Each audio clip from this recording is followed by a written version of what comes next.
Richard est rentré tout joyeux parce que son patron lui a annoncé qu'il aurait une prime. Alors, Nathalie et sa fille Elodie décident d'aller faire un peu de shopping et Johan se dit qu'il lui faut vraiment une nouvelle guitare pour ce concert au lycée. En bref, tout le monde nage dans le bonheur.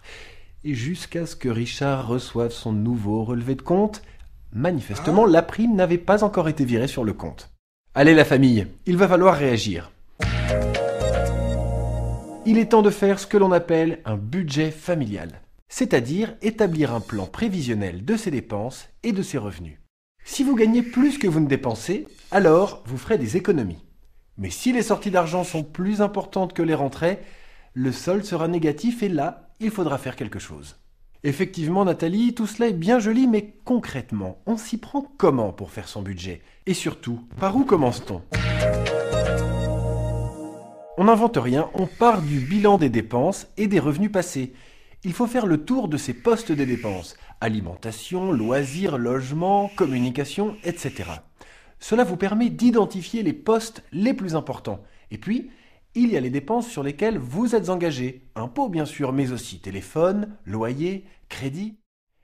Il faut aussi, bien entendu, anticiper les dépenses exceptionnelles, avoir une marge de manœuvre pour les imprévus. Si une grosse dépense est attendue, économisez bien à l'avance, mois après mois, pour ne pas être dépassé le moment venu. On fait la même chose avec ses revenus. Prudence, ne faites pas comme Richard, attendez d'avoir confirmation d'une prime avant de la dépenser. Y voir clair dans ses dépenses et dans ses revenus, cela implique un petit peu de discipline. Il faut surveiller ses relevés de compte, contrôler les chèques qui ont été encaissés, vérifier où on en est dans son budget, mettre à jour les chiffres à intervalles réguliers. Pourquoi ? En cas de difficulté, il faut réagir aussi vite que possible et ne pas hésiter à en parler à son banquier ou à sa famille. Si, Johan, ils peuvent vous aider.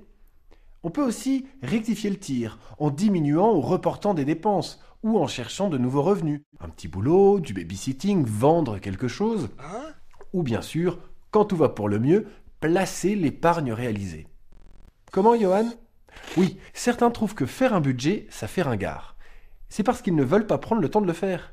Mais si toutes les entreprises, l'État, les communes le font, c'est bien qu'il y ait une raison. Faire un budget, c'est tout simplement le moyen de savoir où on va, de faire attention et finalement de dépenser plus sereinement et d'épargner pour faire aboutir ses projets. Rendez-vous sur notre calculateur de budget.